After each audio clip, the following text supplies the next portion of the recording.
Donc, pour ce qui suit, on va utiliser des variables qualité de l'air.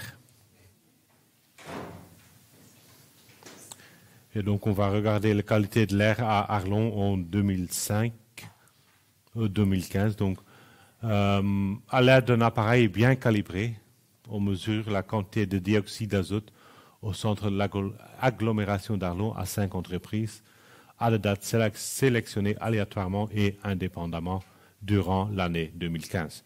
Donc, il y a une directive européenne qui dit que la quantité de dioxyde d'azote ne peut pas dépasser 40 microgrammes par mètre cube. Et donc, on voudrait tester si c'est le cas ou pas à Arlon en 2015. Et donc, on a pris un échantillon de taille 50, on a pris des observations et on voudrait faire quatre étapes différentes. On va d'abord décrire les observations, donc faire la stat descriptif. On va donner une estimation ponctuelle de la moyenne. Donc, quelle est la moyenne pour la base à données, pour l'échantillon?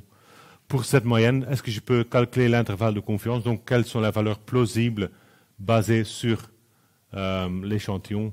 Et après, on va voir comment faire un test bilatéral et un test unilatéral. Est-ce que la concentration moyenne a gardé sa valeur de 20 mg par mètre cube? Donc, en 2014, c'était 20 mg. On veut voir si c'est encore la même chose ou pas. Donc, si la moyenne est 20, comme en 2040, 40 ou pas. Et après, on veut aussi tester si on a dépassé le niveau d'alerte, le niveau de 40. Et donc, on va tester, est-ce que j'ai dépassé le 40? Donc, c'est un test unilatéral. Vis-à-vis, je n'ai pas dépassé le 40. Donc, test bilatéral, test unilatéral. Et comme vous voyez, la méthodologie, c'est le même qu'on a vu la semaine passée.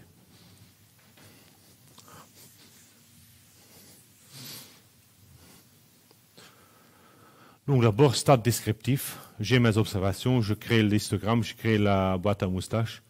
Ça me donne ça. Donc je trouve, ou je vois là que j'ai des observations qui vont de 5 là. Donc j'ai des classes d'amplitude 5. Donc il y a des observations qui vont de 5 jusqu'à 60. Et vu la boîte à moustache, je dirais que l'observation minimale, ce sera 7 ou 8. L'observation maximale, c'est 58 probablement. La moyenne se trouve là, donc 26, 27. Médian sera 24 à peu près. Qu'est-ce que je pourrais dire encore? Je vois que la distribution n'est pas vraiment symétrique. Donc je vois que ici, la moustache à droite est beaucoup plus longue que la moustache à gauche. La partie droite de la boîte est plus longue que la partie gauche. Ça indique qu'il y a un étalement à droite, donc il y a un queue plus lourd à droite, plus lourd que l'alba normale. Et donc là, je vois une répartition des données avec la courbe de lissage qui m'indique quelque chose pareil.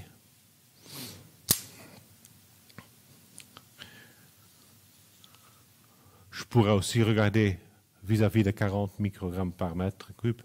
Donc, vu que ça, c'est le niveau d'alerte, je pourrais voir combien d'observations sont plus petites. 98% des observations sont plus petites. Donc là, finalement, j'ai changé la variable continue dans une variable discrète qui va regarder est-ce que la valeur est plus grande que 40 ou plus petite que 40. Donc là, c'est une variable binomiale. Oui, c'est plus grand, succès. Non, c'est plus petit, échec. 91% qui est plus petit, 9% qui est plus grand que 40 microgrammes. Et si je fais un diagramme en mosaïque, ça revient à la même chose.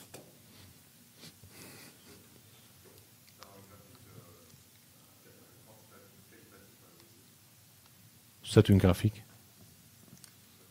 Un graphique n'est jamais quantitatif ou qualitatif. Mais ce qu'on a fait ici, c'est Donc le x, qui était valeur observée, blablabla, j'ai transformé en variable y,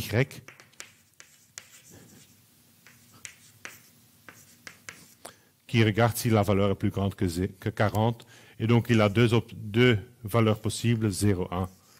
Donc la valeur originale qui est contenue, je l'ai transformée en une variable discrète, ou une variable qualitative qui suit la loi binomiale, si je regarde le nombre de succès, le nombre de fois que j'ai passé le 40. Mais donc un graphique n'est jamais vraiment qualitatif ou quantitatif, mais bon, c'est une graphique qui est liée à une variable qualitative dans ce cas, oui. Les données sont collectées en un point fixe, donc il n'y a pas de dépendance spatiale, c'est bien. On ne sait pas comment, on n'a pas parlé comment tenir compte de dépendance spatiale. Et on a fait la mesure aléatoirement, donc on pourrait aussi supposer que c'est indépendant au cours de l'année 2015. Et donc il y a aussi une non-dépendance temporelle. Donc on pourrait supposer que l'échantillon IID, donc toutes les observations sont des observations qui sont distribuées de même manière et qui sont collectées de manière indépendante. On a un échantillon de taille 50, donc 50 moments aléatoires qu'on a pris. Et la remarque, on va passer, car on ne va pas utiliser ce truc-là. Donc ces hypothèses ne sont pas nécessairement réalistes. Mais on n'a pas vu comment les traiter, donc on va supposer que c'est en ordre. Après, on peut regarder les valeurs, donc une moyenne de 25, médiane de 23, ou presque 24, ce qu'on a dit. Le mode est 11, donc 11 c'est la valeur la plus souvent observée. La dispersion par l'écart type 10, par la variance 117, l'étendue 51. Donc ça veut dire que la différence entre la valeur observée la plus grande et la plus petite est 50. L'écart type, c'est la dispersion autour de la moyenne, donc la moyenne 25, l'écart type qui va déterminer s'il y a des valeurs qui sont extrêmes ou pas. Et finalement, là, il n'y aura pas de valeurs extrêmes. Si on regarde la boîte à moustache ou si on regarde le Z-score, on ne va pas trouver des valeurs extrêmes. Et on va quand même supposer que la variable suit la loi normale, car cela nous facilite la vie et on va plus tard voir pourquoi on pourrait faire aussi. Là, si on aura regardé tout, on a dit que c'est une distribution asymétrique, mais la raison pour laquelle elle est asymétrique, surtout, c'est car on n'a pas d'observations qui sont négatives. Donc la partie qu'on a au central, c'est assez symétrique. Donc là, ça pourrait indiquer que la loi normale est assez bien remplie. Il y a quelques valeurs là qui sont plus larges que les autres, qui ne sont pas extrêmes, qui vont tirer un peu vers là. Mais en toute globalité, on va quand même supposer que la normalité est en ordre. Et plus tard, on va voir que pour les tests et pour l'intervalle de confiance, on pourrait faire cette hypothèse. Si le nombre d'observations est au moins 30, on a ici 50, donc on pourrait prendre une approximation normale quand même. Mais pour le moment, on va simplement dire que on va travailler avec la loi normale, vu que les tests et les intervalles sont définis de cette manière-là. Les intervalles et les tests qu'on va voir. Donc, estimation ponctuelle de la moyenne, c'est facile. On veut connaître la moyenne théorique de la distribution. On a les observations. On va prendre la moyenne des observations comme estimation pour la valeur théorique. Donc c'est la même chose, Et maintenant, on veut voir quelle est, en moyenne, quelle est la concentration annuelle moyenne en dioxyde d'azote, donc à Arlon en 2015. Donc, on doit toujours bien spécifier notre hypothèse, ou ce qu'on connaît. On doit vraiment spécifier le problème. Donc, on va regarder à un certain endroit, à une certaine année, et on va regarder la moyenne de cette variable-là. Et donc, on va d'abord faire l'estimation ponctuelle, ce qui est facile. Donc ça, c'est le slide qu'on a vu déjà, je ne sais pas, 10, 15 fois la semaine passée. C'est toujours la même chose. On a un objectif. Donc, qu'est-ce qu'on veut savoir, qu'est-ce qu'on sait déjà? On a un modèle à établir. Donc, je dois décrire le problème d'une manière mathématiquement. Je dois trouver une manière pour résoudre le problème. Donc, là, je vais créer le modèle. Là, je vais appliquer une technique statistique et ça me donne un résultat. Le résultat me permet de répondre à la question posée. Question, je cherche la moyenne ou la concentration moyenne à Arlon en 2015 et de dioxyde d'azote. Qu'est-ce que je veux savoir? Je voudrais savoir idéalement le mu.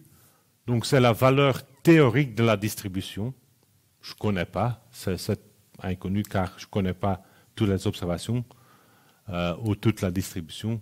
J'ai une population, donc j'ai pris des observations à partir de la population. La population sont toutes les concentrations de dioxyde d'azote en 2015 à Arlon. Je n'ai pas pris toutes les observations car c'est beaucoup trop. Donc j'ai pris 50 mesures aléatoirement pendant l'année. Donc j'ai pris un échantillon de taille 50 et je trouve ces observations. Donc la moyenne dans l'échantillon 22,1, l'écart type 10,3 et on a dit on va supposer que la distribution normale est assez en ordre. Comment je vais maintenant estimer le mu?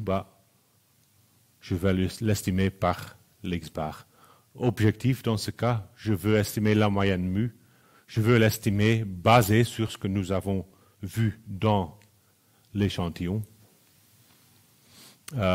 Pour ça, j'ai besoin du modèle statistique. De nouveau, modèle statistique, 2 parties, modèle d'échantillonnage, modèle population. Donc l'échantillon, en soi, j'ai 50 mesures et chaque de ces mesures, c'est une variable aléatoire qui est une copie de la variable x. Donc x, c'est la valeur de dioxyde d'azote à 2015 en Arlon à un certain moment. Donc j'ai pris 50 copies de cette variable-là et je sais que cette variable-là, il va suivre une loi normale, une distribution normale avec une moyenne mu inconnue et une variance sigma au carré qui est aussi inconnue. Donc l'idée, c'est la même qu'avant. Donc avant, on regardait la proportion, on avait une variable xi qui suivait une loi Bernoulli avec probabilité de succès. Maintenant, on a la loi normale qui est caractérisée par mu et sigma au carré. Donc l'idée est toujours la même chose. Modèle d'échantillonnage, 50 reprises de cette variable-là. Donc x1 jusqu'à x50, ils viennent tous de la même variable. Donc c'est tous la variable concentration de dioxyde. Je l'ai pris identiquement distribué, donc ils viennent tous de la même distribution et je l'ai pris indépendamment. Et là, j'ai supposé que ça suit la loi normale avec une variable ou avec 2 paramètres mu et sigma au carré. Donc, modèle statistique, là, x1 jusqu'à x50, ils vont suivre la loi normale mu sigma au carré. Donc, j'ai le modèle. Après la méthode, je vais estimer mu par la moyenne empirique. Donc là, la mu avec le petit chapeau là, de nouveau, c'est une estimation. Où, là, maintenant, c'est encore un estimateur. Donc c'est le mu. Mu chapeau, c'est la moyenne des données. Donc c'est la somme de toutes les observations divisées par n. Donc si j'écris comme ça, c'est encore les variables. Je n'ai pas encore utilisé les observations. Donc là, c'est encore une variable. Donc c'est un estimateur, là, heure, pour la variable. Après, c'est le slide suivant, je vais prendre l'estimation et je vais mettre vraiment la valeur dans la formule. Donc là, l'estimateur me donne la formule, comment je pourrais trouver l'estimation. Donc c'est une fonction. De nouveau, comme avant, c'est un estimateur sans biais. Donc il est vraiment une bonne estimateur. Donc si je regarde l'espérance de cette variable-là, ça me donne mu même. Donc si je le ferais, si je le calculais sur un échantillon infini, je trouve vraiment la valeur que je devrais trouver. Donc sans biais, il n'y a pas de sur- ou sous-estimation systématique. Et c'est efficace, donc la variabilité est la plus petite qu'on pourrait calculer. Identique qu'on a vu la semaine passée. Et donc, comme dit, c'est une formule qui me permet de calculer l'estimation. Et donc l'estimation là, donc estimateur, l'estimation, je vais simplement prendre la valeur observée et la mettre dans la formule. Donc d'abord l'estimateur, après l'estimation. Donc je vais l'appeler mu chapeau observé, ou c'est le x bar, petit x bar. C'est la moyenne empirique de la base à données. Et donc, j'ai la question, j'ai le contexte, on a vu. Réponse, l'estimation ponctuelle, donc l'estimation pour le mu, ce sera le 22,1 microgrammes par mètre cube. Donc, je vais simplement prendre la moyenne empirique pour avoir une idée de la moyenne théorique. Donc, sur base des données collectées, donc sur base de notre échantillon, on estime que la concentration moyenne en dioxyde d'azote, donc on doit spécifier, c'est la moyenne de quoi et où, donc la population spécifique à Arlon en 2015, la valeur qu'on va estimer, ou l'estimation de la valeur, c'est 22,1 microgrammes par mètre cube. Et donc, basé sur les observations que nous avons, c'est le meilleur qu'on sait faire, c'est la meilleure estimation qu'on pourrait calculer. Et meilleur doit avoir un E à la fin.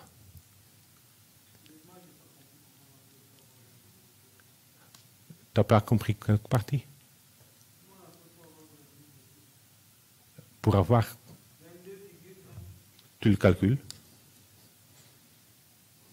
On a dit que c'est comme ça. Je n'ai pas donné les observations, donc là, là. Bonne question.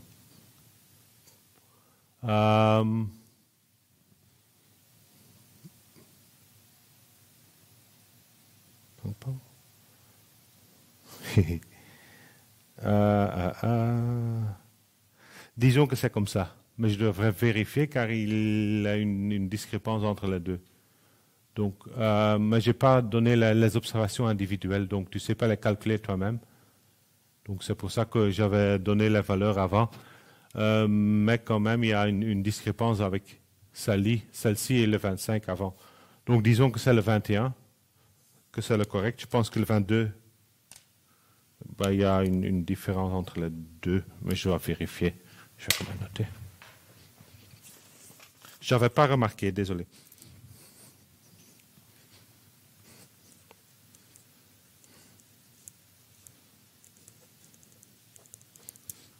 Mais l'idée, c'est la même. Donc, normalement, ce que tu as les observations, tu fais la somme et tu divises. Et après, tu retrouves.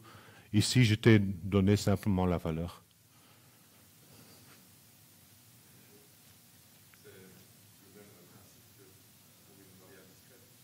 Oui. Oui. Par hasard. Ah non, pas par hasard, mais pour ce cas-ci, oui.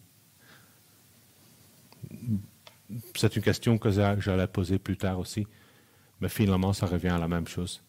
Donc là, c'est à voir ce que tu veux estimer aussi. Donc maintenant, on a choisi la moyenne. ce qui est la valeur le plus commun pour estimer. Ben, je pourrais aussi estimer la médiane et ça va me donner un autre test, un autre intervalle de confiance. Mais normalement, on va regarder la moyenne. Et donc là, la moyenne, par définition, est égale à ça.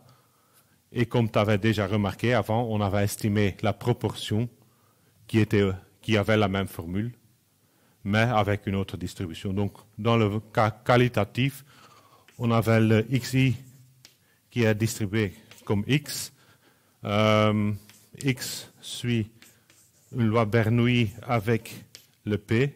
Je ne sais plus si j'avais BE ou pas. Et là, j'avais une estimation pour la proportion qui était la somme des xi divisé par n. Je comptais le nombre de succès, vu que xi c'était 1 ou 0. Donc je comptais tous les x divisé par n. Ça me donne une estimation pour la proportion.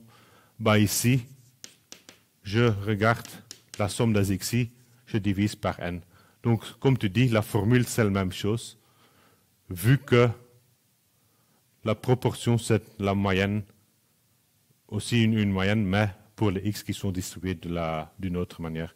Donc, la différence se trouve dans la distribution, mais l'idée derrière est la même.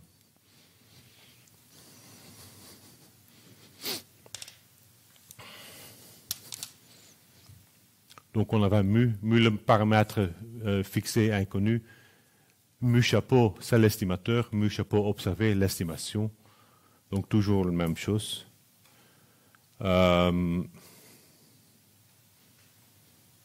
Et donc, ça, c'était la question que j'allais poser, mais que tu as déjà répondu. Donc, les estimateurs sont similaires.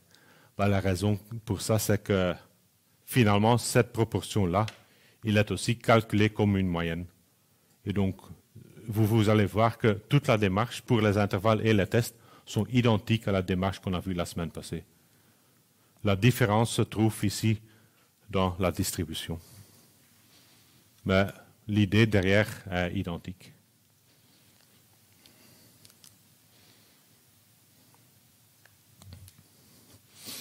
Et donc, dès qu'on a cette estimation ponctuelle, ben on peut de nouveau calculer un intervalle de confiance. Donc, on va chercher les valeurs qui sont plausibles, vu que l'estimation dépend de l'échantillon. L'échantillon est aléatoire, donc si je prends un autre échantillon, je trouve une autre valeur pour l'estimation. Et donc, j'aimerais savoir quelles sont les valeurs qui sont acceptables pour la moyenne et quelles valeurs sont moins probables pour la moyenne. Et donc, maintenant, ce qu'on va faire, c'est ajouter un intervalle de confiance à 95%. Donc, on va spécifier le niveau de confiance qu'on voudrait avoir, 95%, pour cette concentration annuelle moyenne. Donc, je vais chercher un intervalle autour de mu avec toutes les valeurs plausibles. Donc, c'est la même chose.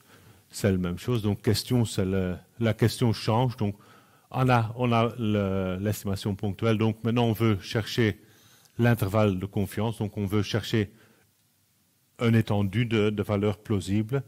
Le contexte n'a pas changé, mais l'objectif, c'est déterminer le L et le U, donc la limite inférieure et supérieure de l'intervalle, telle que la probabilité que mu se trouve dans cet intervalle est 95%. Donc l'idée, tout est le même qu'avant. Le modèle statistique reste le même. Donc on a un modèle statistique, là, xi est égal à 1 à 50, IID de la même distribution. Le x, la variable suit, dans ce cas, la loi normale, mu sigma carré. Les deux sont inconnus, mais fixés. Et donc je vais utiliser la distribution, mais d'une manière que je peux l'utiliser. Donc, je vais utiliser une valeur pivot pour contourner le fait qu'on ne connaît pas mu et sigma au carré.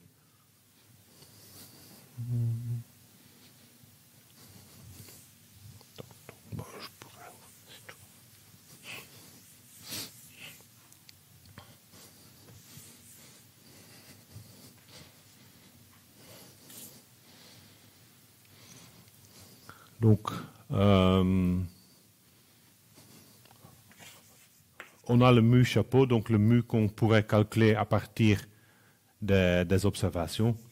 On veut connaître un intervalle pour mu, et donc on va définir de même manière une variable aléatoire pivot qui va regarder la différence entre ces deux valeurs. Donc là, je veux savoir quelque chose sur mu, et je veux savoir quelles valeurs observables ou quelles valeurs pour la moyenne sont acceptables pour le mu.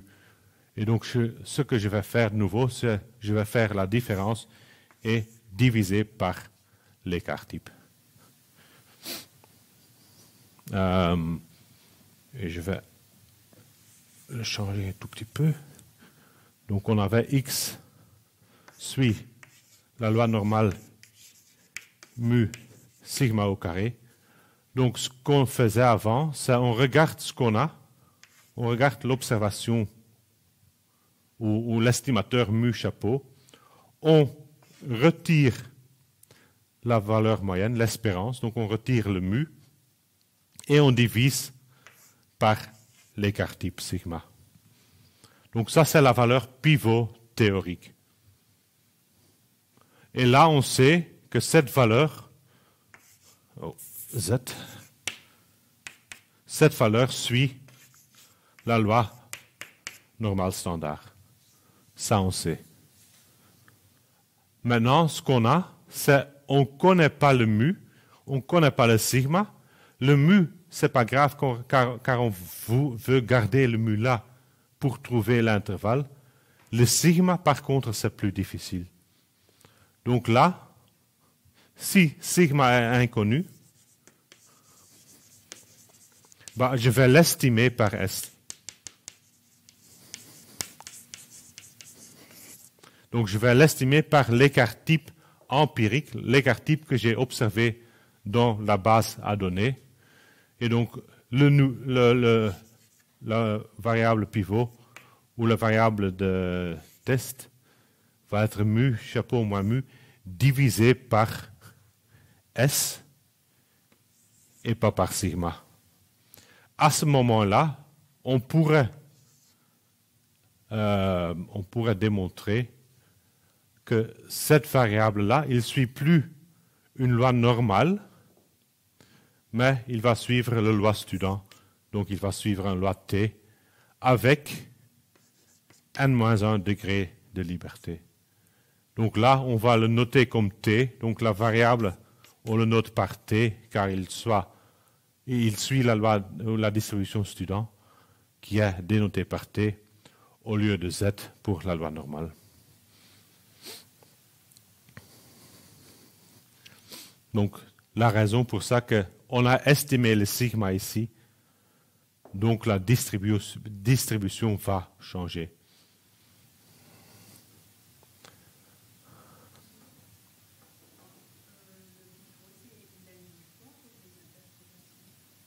Le pivot, hein?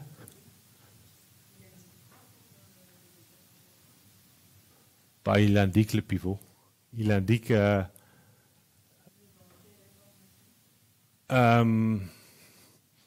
il me facilite la vie, surtout.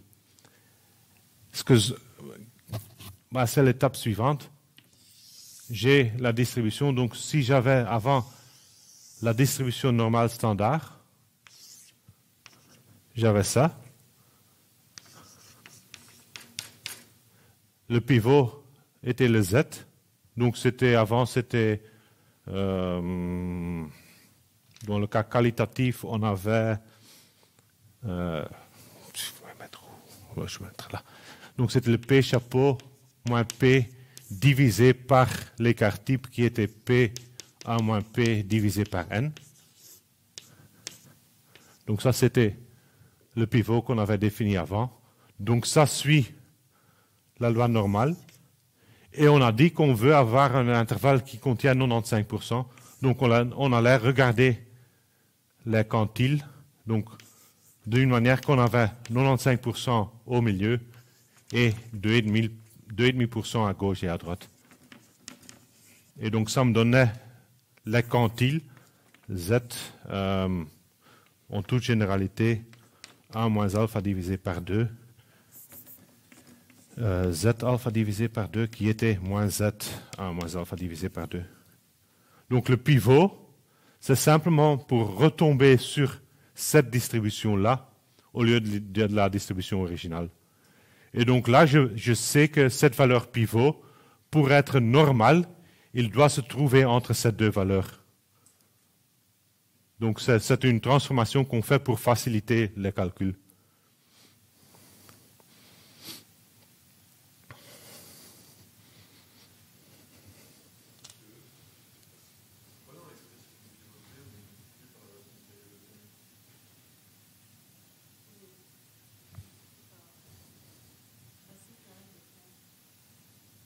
Ah oui.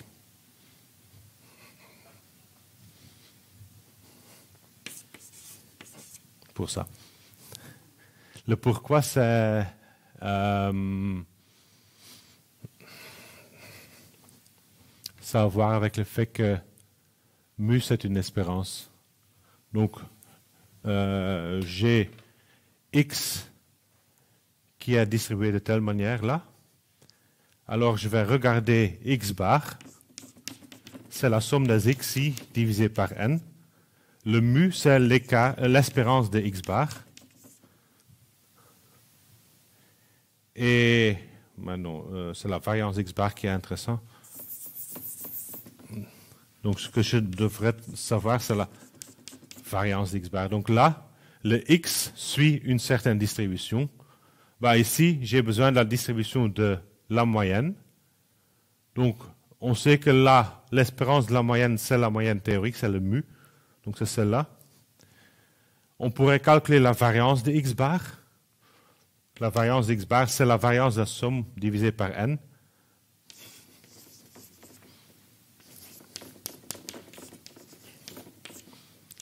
Une constante, si je mets en évidence, c'est la constante au carré. Donc, c'est 1 divisé par n au carré, variance de la somme. Vu que les observations sont indépendantes, la variance de la somme, c'est la somme de la variance. Donc, c'est 1 au carré, somme de variance de xi.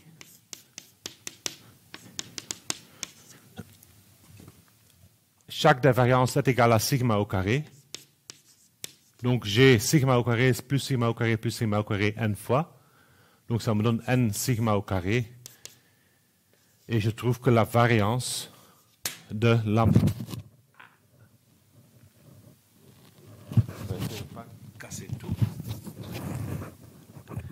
que la variance de la moyenne est sigma au carré divisé par n. Donc, ça, c'est la raison derrière. Donc là, ça, c'est l'espérance de x bar.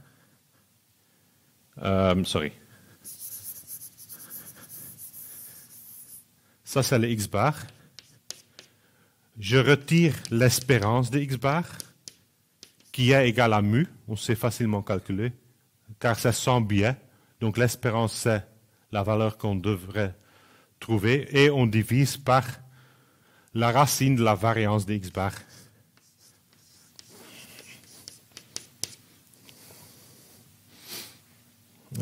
Et donc là, aussi, c'est divisé par racine de n. J'avais oublié. Mais donc, c'est la raison derrière. Donc là, la variable qui m'intéresse, c'est la moyenne. L'espérance de la moyenne, c'est la moyenne théorique, c'est le mu. La variance de la moyenne, c'est le sigma au carré divisé par n. Et donc, l'écart type, c'est sigma divisé par racine de n. Et donc là, c'est la raison pour laquelle que j'ai mu chapeau moins mu divisé par sigma sur racine de n. Et là aussi. Mais donc, je l'avais oublié. Désolé pour ça.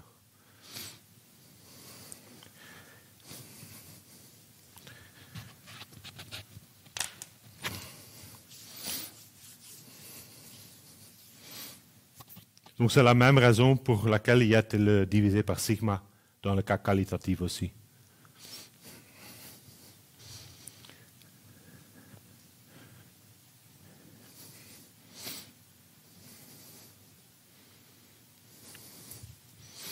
Et donc, c'est ce qu'on a fait, où j'ai commencé. Si le sigma est connu, bah, je peux utiliser cette formule-là.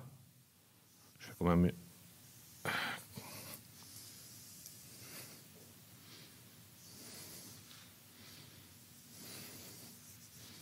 Je peux utiliser cette formule-là.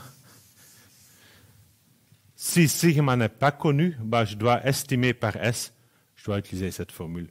Donc la différence entre les deux se trouve dans la distribution, mais en soi, la différence entre les deux n'est pas si grande. Car si vous vous souvenez, la distribution student, à la limite de n vers l'infini, ça revient à la loi normale standard. Donc, les distributions T sont aussi symétriques, ils sont aussi centrés autour de 0, mais les queues sont un peu plus lourdes que celles du loi normale standard. Mais l'idée est la même. On va dire que les valeurs plausibles, ce sont les valeurs au milieu, qui sont déterminées par les quantiles et qui vont donc déterminer l'intervalle de confiance. Donc, comme ça. Donc, j'ai la valeur pivot qui devrait se trouver entre ces deux valeurs pour être bien.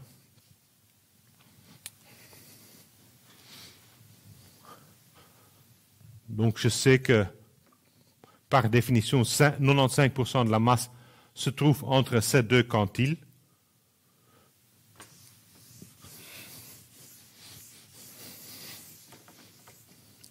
Donc, j'ai que le T, la variable pivot, bah, s'il se trouve entre la quantile 1 moins alpha divisé par 2 et l'opposé, le négatif, là, bah, ça contient 95% de la masse, ou 1 moins alpha % de la masse. Donc cette probabilité-là est égale à 1 moins alpha.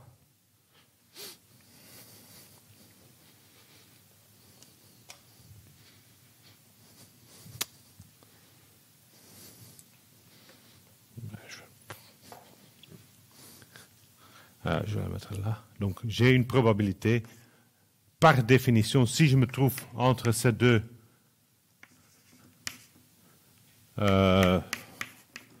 quantiles. Donc là, je dois naturellement prendre les quantiles de la distribution student. Ben là, c'est 1 moins alpha, vu du dessin. J'ai 1 moins alpha au centre, alpha divisé par 2 à gauche et alpha divisé par 2 à droite. Donc là, ce sont les quantiles qui vont définir l'intervalle pour avoir 95% ou 1 moins alpha %. De nouveau, il y a symétrie, donc ça, c'est moins t 1 moins alpha divisé par 2. Et après, ce que je vais faire, c'est remplacer t par l'expression et changer l'expression vers mu. Donc le t là,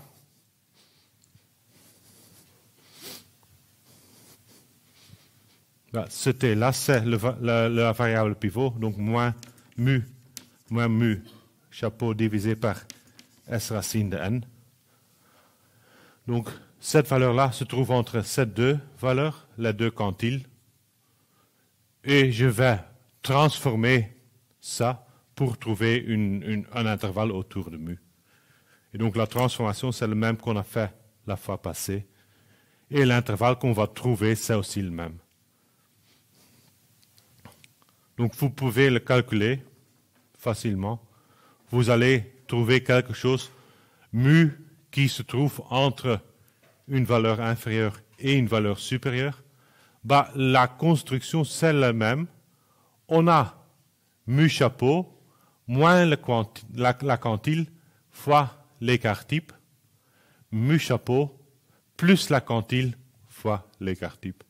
Donc l'intervalle, c'est toujours le même.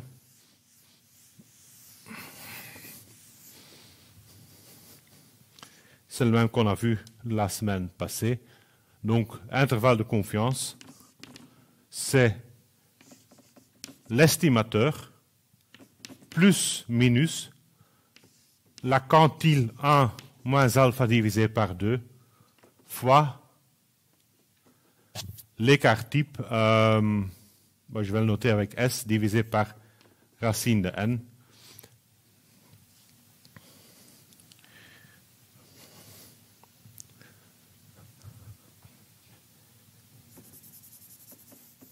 Et à ce moment-là, c'est un quantile de la distribution de students avec n-1 degré de liberté. T.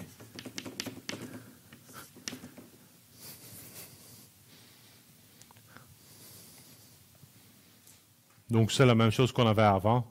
On avait P chapeau plus minus la quantile de la distribution normale fois l'écart type. Ici, même chose. L'estimateur, mu chapeau, plus minus quantile pour la distribution T, par cette raison, fois l'écart type. Ou, si je connais sigma, je mets sigma là, et ça, c'est de nouveau la loi normale. Donc, je prends la quantile de la loi normale.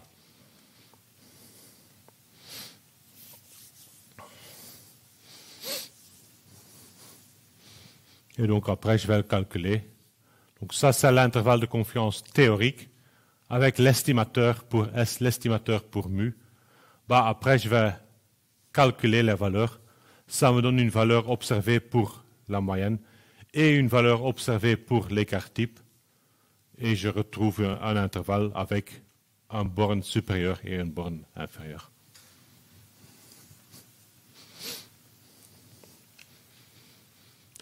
Comme dit avant, c'est l'intervalle qui va changer si l'échantillon change. Donc, un autre échantillon me donne d'autres observations. Donc, je reçois ou je calcule une autre valeur pour l'estimation ponctuelle et d'autres valeurs pour l'intervalle. Donc, par échantillon, l'intervalle de confiance va changer, mais en globalité, 95% des intervalles calculés de cette manière-là vont contenir la vraie valeur de mu. Donc, la valeur mu, il se trouve dans l'intervalle ou pas, mais si je répète l'expérience 100 fois, en moyenne, 95 des intervalles vont contenir la vraie valeur de mu, comme j'ai expliqué la fois passée. Donc, dans ce cas, il existe une probabilité alpha qu'on ne recouvre pas la valeur mu. Donc, il y a toujours une petite probabilité qu'on se trompe à cause du caractère aléatoire des observations. De nouveau, on va appeler ça la marge d'erreur. Donc, c'est l'estimateur plus ou minus la marge d'erreur. Et la marge d'erreur dépend de la quantile et dépend de la taille. Donc, si la taille de l'échantillon devient plus grand, la marge d'erreur devient plus petite. Si la confiance devient plus grande, ça veut dire que j'ai besoin de plus de confiance, donc que la marge d'erreur doit aussi augmenter, que l'intervalle doit être plus grand que l'intervalle que j'avais avant. Donc si j'ai un intervalle de 99%, l'intervalle avec une confiance de 99% va être plus large que l'intervalle avec confiance 95%, car je dois être plus sûr que la vraie valeur se trouve dans l'intervalle ou pas.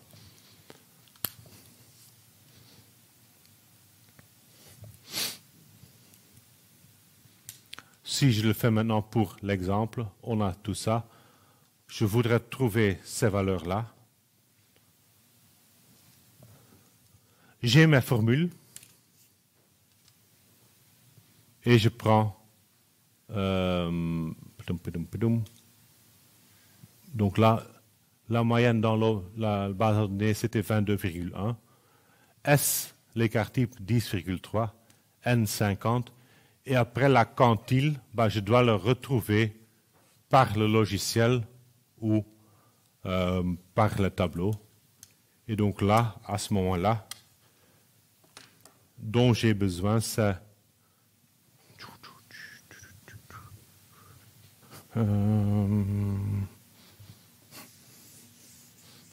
si je veux avoir une confiance, un intervalle de confiance à 95%, donc ça veut dire que alpha est 5%, n était 50, donc j'ai besoin des quantiles de la distribution T avec 49 degrés de liberté et sur le niveau 9 ou 95,5.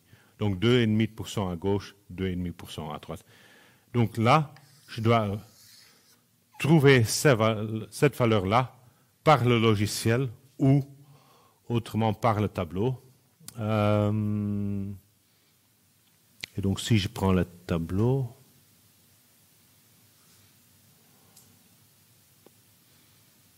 student, donc là, ce que vous voyez, j'ai besoin de 95,5, donc c'est la 4e colonne que je dois prendre. Et après, je dois retrouver la valeur pour 49 degrés de liberté. Mais j'ai que 45 ou 50. Lequel des deux est-ce que je vais prendre?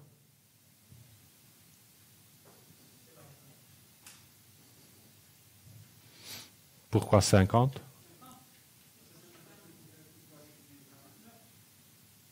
Et c'est OK? Est-ce que c'est OK? Est-ce que je veux être plus proche ou pas? Une option, donc c'est parfois fait. On ne va pas prendre la moyenne, mais on va faire une interpolation linéaire entre les deux. Donc c'est une approximation plus exacte. Si on ne veut pas faire ça, bah, on va prendre celui qui est plus petit.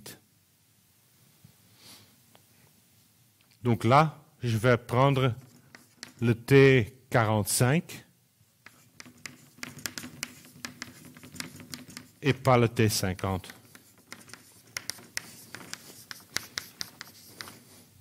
Pourquoi? Bah, si je regarde les valeurs, ça c'est... merde. Et j'ai oublié de changer dans la slide.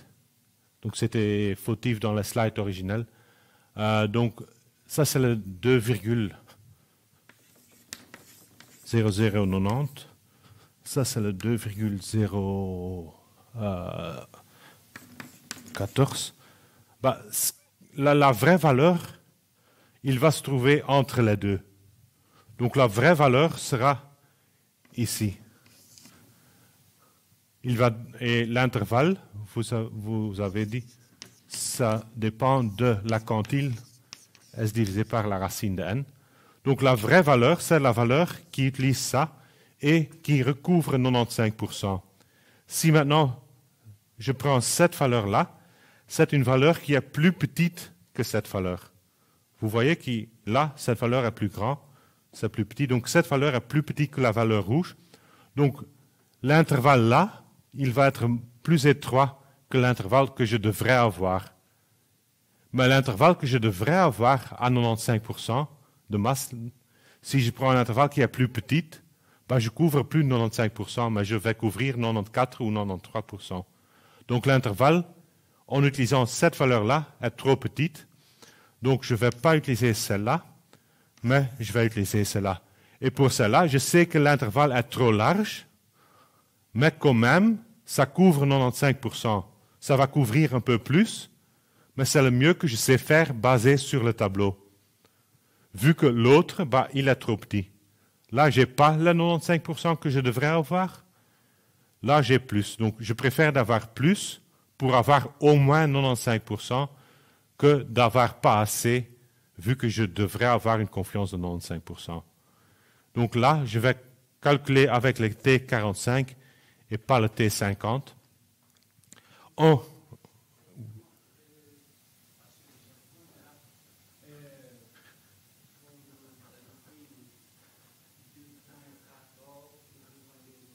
Oui.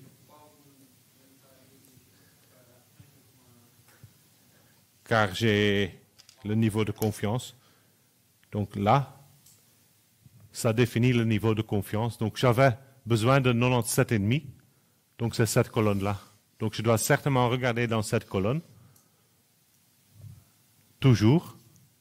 Et après, je dois chercher dans la première colonne là, je dois regarder le degré de liberté. Donc j'ai toujours besoin de cette colonne-là pour recouvrir la quantile 97,5. Donc ça, c'est la quantile 95, 97,5, 99, etc. Donc j'ai besoin de cette quantile-là, ou cette valeur dans cette colonne-là. Et après, la deuxième variable, c'est le degré de liberté qui se trouve ici. Et là, je devrais avoir 49 qui se trouve entre 45 et 50. Et donc là, je vais prendre la valeur qui est la plus grande des deux, donc celle de 45.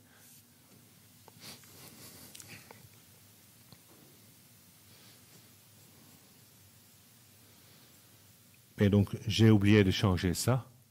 Je l'ai changé pour le test hypothèse, je n'ai pas changé ici, mais donc cette valeur-là est incorrecte. Ça devrait être le 0,14 pour être correct. Et donc, l'intervalle sera un peu plus large que ça.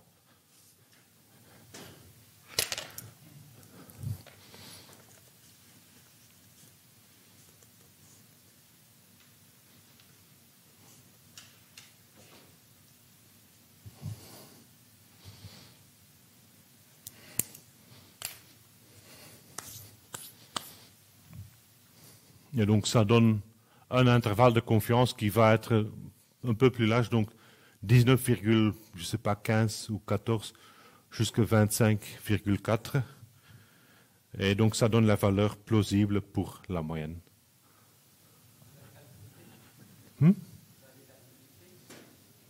le T, c'est ce que j'ai retrouvé dans le tableau. Donc là, c'est la moyenne de l'échantillon, écart type de l'échantillon, taille de l'échantillon. Et ça, c'est la quantile que je retrouve dans le tableau. Mais là, c'est la mauvaise quantile, donc ça devrait être celle-là pour être correct. Non, vous devriez prendre le 2,014. Mais j'ai oublié de changer.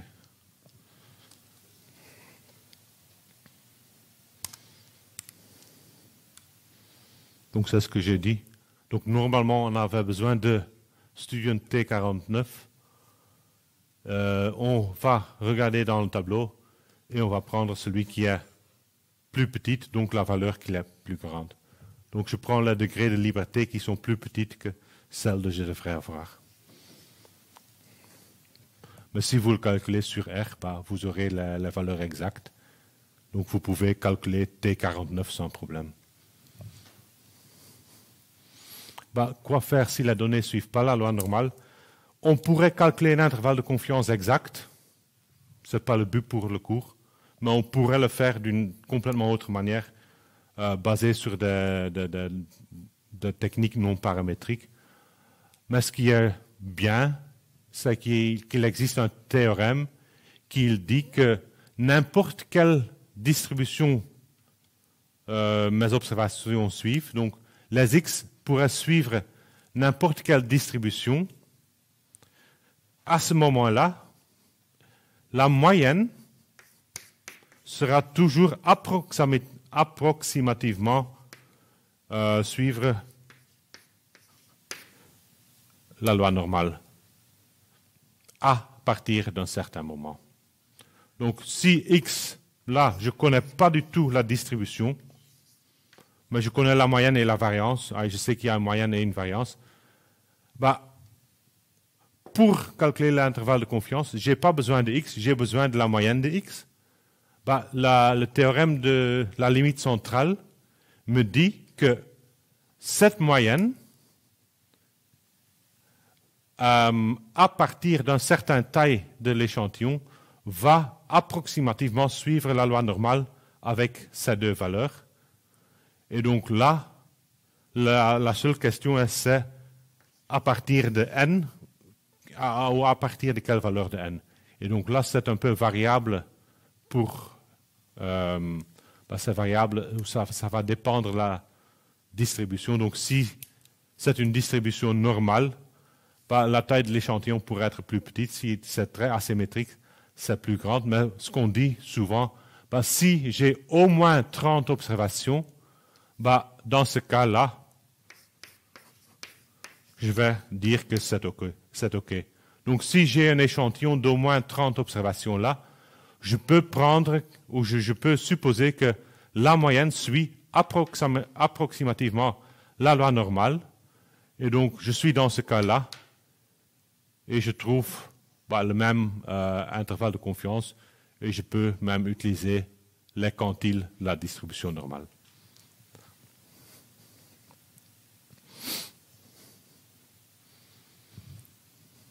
Donc, en résumé, modèle et tout ça, c'est le même, méthode, c'est le même.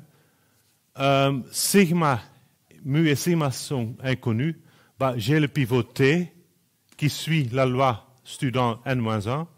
Intervalle de confiance, c'est l'estimation ponctuelle plus minus la quantile de la distribution T S divisé par racine de N. Si je connais sigma au carré, il n'y a pas de raison pour passer par la loi de student. J'ai simplement la loi normale. Donc là, Z, loi normale standard. Les quantiles là sont celles de la loi standard normale. Et j'utilise sigma exact et pas l'estimation S. Et si je ne connais rien, mais j'ai au moins 30 observations là, les quantiles, je vais utiliser les quantiles du loi standard normale et je vais utiliser le sigma ou le S à partir de l'échantillon, c'est pendant le cas où nous trouvons. Donc, intervalle de confiance, la structure est toujours la même, c'est l'estimation ponctuelle, donc la moyenne empirique des observations, plus minus la quantile, et là, ça va dépendre de la situation, si c'est la quantile de la loi normale standard ou de la loi student, fois l'écart type qui est de forme sigma ou S divisé par la racine de N. Donc, si je connais sigma, j'utilise sigma. Si je connais sigma pas, je vais l'estimer par S. C'est logique. Donc, si je le connais, je l'utilise. Si je ne connais pas, je l'estime. Je applique ou je multiplie avec la bonne quantile. Ça me donne la marge d'erreur. Et j'ajoute et retire la marge d'erreur de l'estimation ponctuelle.